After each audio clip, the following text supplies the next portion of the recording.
ठरलं तर मग या मालिकेच्या येणाऱ्या भागामध्ये आपण पाहणार आहोत की इकडे प्रिया सायलीविरुद्ध पूर्णाईचे कान भरत असते. ती सांगते की सायली ही अट्टल गुन्हेगार आहे आणि ती अट्टल गुन्हेगाराची मुलगी असल्यामुळे तू हे घर वाचव तिच्यापासून. तेव्हा पूर्णाई पेटून उठते आणि ती कल्पनाला बोलते ही मुलगी सायली ही अट्टल गुन्हेगाराची मुलगी आहे. तेव्हा कल्पना बोलते मला ह्याचं काय माहीत नाही ह्याच्यामधलं आणि आपण ह्याच्यामध्ये लक्ष घातलेलं न बरं.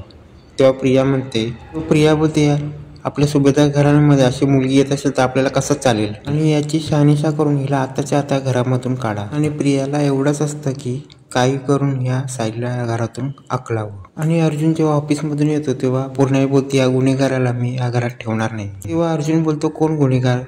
तेव्हा पूर्णाई बोलते ही सायली ही गुन्हेगाराची मुलगी आहे. तेव्हा अर्जुन बोलतो मी कोर्टात पुराव्याशिवाय कुठलाही काही ऐकून घेत नाही, तेव्हा तुम्ही पुरावा द्या. तेव्हा अर्जुन बोलतो मी 24 तासात मधुभाऊंकडून सायली ही गुन्हेगाराची मुलगी नाही हे सगळं शोधून काढीन. तेव्हा अर्जुन मधुभाऊंना भेटतो आणि तो सांगतो की तुमच्या प्रियाने सायली ही गुन्हेगाराची मुलगी आहे असं सांगितलं आहे. तेव्हा अर्जुन बोलतो तुम्ही असे पुरावे द्या की माझ्या घरच्यांना त्याच्यावर विश्वास पटेल. तेव्हा मधुभाऊ बोलतात की मी ह्या निर्लज्ज मुलीला अजिबात सोडणार नाही, हिला अजिबात सोडणार नाही. तेव्हा मधुभाऊ अर्जुनला बोलतात माझ्याकडे जेवढे पण पुरावे आहेत तुम्हाला ते देतो. जेव्हा प्रियाचे जेवढे पण पुरावे देत असताना तो एक फोटो मिळतो आणि तो फोटो अर्जुन बघितल्यावर बोलतो हा फोटो नाही. तेव्हा अर्जुन बोलतो तुमची काही गलत होते. तेव्हा मधुभाऊ बोलते हाच तो फोटो आहे. हा फोटो प्रिया ज्यावेळी सापडले होते तेव्हा अर्जुन बोलतो तन्वीचा हा फोटो नाही आहे. तेव्हा मधुभाऊ बोलतात नाही सायलीचे फोटो काय आहेत पण हे तन्वीचेच फोटो आहेत. तेव्हा अर्जुन समजतो की ही प्रिया खरी तन्वी नाही आहे. तेव्हा इथे प्रिया सायलीला बोलते तुला हकलून द्यायची सगळी तयारी केली आणि थोड्या वेळाने तुला इथनं हकलवण्यात येणार आहे कारण की तू गुन्हेगाराची मुलगी आहेस आणि तुझे वडील गुन्हेगार होते. तेव्हा सायली बोलते हे शक्य नाही, ज्याच्या पोटी मी जन्म घेतला ते गुन्हेगार असणं शक्य नाही. तेव्हा प्रिया बोलते कळेच तुला आता ज्यावेळी तुझी गुन्हेगाराची मुलगी म्हणून समजेल आणि तुझी हकलपट्टी होईल तेव्हा तुला समजेल. इकडे नागराज प्रियाला सांगतो की महिपंत आणि साक्षी तुझ्यावर चिडलेले आहेत.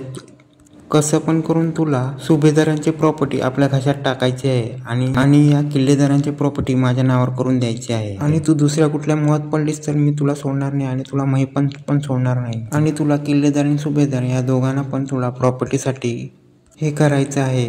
तेव्हा तिथे प्रतिमा हे सगळ्या गोष्टी ऐकत असते आणि ते बोलते हे काय चाललंय सगळं आणि हे सुभेदार किल्लेदाराची प्रॉपर्टी आहे तरी कोण ही तन्वी खरीच तन्वी आहे का आणि काहीतरी गडबड आहे. तेव्हा प्रतिमा विचार करते मला मधुभाऊंना भेटायला लागेल कारण की मधुभाऊंना सगळं माहीत आहे. तेव्हा ती मधुभाऊंची भेट घेते आणि त्यांना विचारते की मला तुम्हाला काही प्रश्न विचारायचे आहेत. तेव्हा मधुभाऊ बोलतात कोण तन्वी तिचं नाव काढू नका, मला तिचा खोटारडेपणा आताच तिने खोटारडेपणा केला आहे आणि मला तिचं काही ऐकायचं नाही आहे आणि तिने पहिल्यापासून जे पण केलंय ना त्यामुळे तिचं मला नाव पण घ्यायचं नाही आहे आणि मुळातच सगळ्यामध्ये तिने माझ्या आयुष्याची बर्बादी केलेली आहे आणि महिपंत शिकरे आणि साक्षी शिकरे या दोघांना तिने सपोर्ट केला आणि तिने माझ्या विरुद्ध पुरावे आणले आणि साक्षीनेच खून केला होता. तेव्हा प्रतिमा बोलते साक्षी शिकरे कोण कारण की नागराज आणि प्रियाच्या तोंडून ही गोष्ट ऐकून घेतली होती पण त्यावेळी तिला समजत नाही हे शब्द म्हणजे महिपंत कोण कारण की महिपंत शिकरे आणि साक्षी शिकरे हे नाव मी त्यांच्या तोंडातून ऐकलं आहे. तेव्हा मधुभाऊ बोलतात साक्षी शिकरे आणि महिपंत या दोघांबरोबर तन्वी तुमची मिळालेली आहे आणि खरं म्हणजे साक्षीनेच खून केला आणि तुमच्या नवऱ्याला पण ते सगळं माहीत आहे. तेव्हा प्रतिमा बोलते ह्या तन्वीचे तुमच्याकडे काही डॉक्युमेंट आहे का?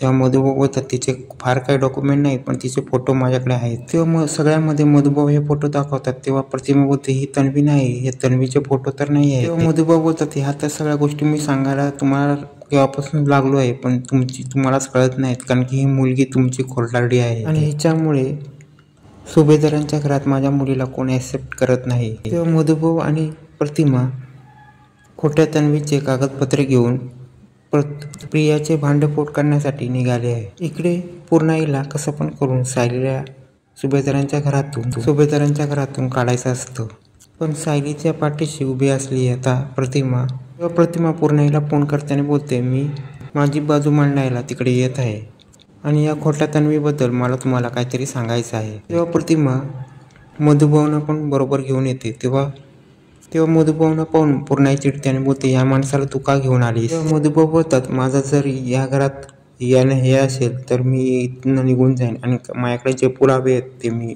मांडणार नाही. तेव्हा प्रतिमा बोलते तुम्ही मधुभाऊ चिडू नका. तेव्हा प्रतिमा बोलते मला ह्या खोट्या तन्वीचे खरे डॉक्युमेंट तुम्हाला दाखवायचे आहेत. तेव्हा सायली बोलते कसले डॉक्युमेंट. तेव्हा प्रिया गडबडते. तेव्हा प्रतिमा बोलते एवढे दिवस ही खोटी तन्वी म्हणून राहते, हे सगळे आपल्याला फसवून राहते आहे आणि ही खोटी तन्वी म्हणून या घरात राहते आणि आपल्याला सगळ्यांना हिने धोका दिला आहे आणि आपल्याला ही धोका देत होती आणि ही खरी तन्वी नाही आहे. तेव्हा मधुभाऊ बोलतात हे काय डॉक्युमेंट खोट्या तन्वीचे ही कधी मिळाली, केव्हा मिळाली. तेव्हा सगळ्यांना धक्का बसतो. तेव्हा पूर्णाई बोलते मला तुमचं काय ऐकायचं नाही, तुम्ही इकडनं निघून जावा. तेव्हा मधुभाऊ बोलतात हे पेपर बघा. मधुभाऊकडे विश्वास ठेवा आणि मधुभाऊ जेवढ्या पण डॉक्युमेंट दाखवायचे असेल ते खरे आहेत 20 वर्षापूर्वीच्या. तेव्हा प्रतिमा हे सायलीचे सगळे फोटो आणि डॉक्युमेंट दाखवते आणि तेव्हा सायली बोलते हे काय आहे आणि सगळ्यांना धक्का बसतो. पूर्णाई, कल्पना यांना काही समजत नाही. तेव्हा कल्पना बोलते हिची जन्मकोण आम्हाला माहिती आहे, तिची जन्मकोण पायामध्ये आहे, पायाच्या खाली आहे. तेव्हा मधुभाऊ बोलतो ही खोटारडी मुलगी आहे, हिने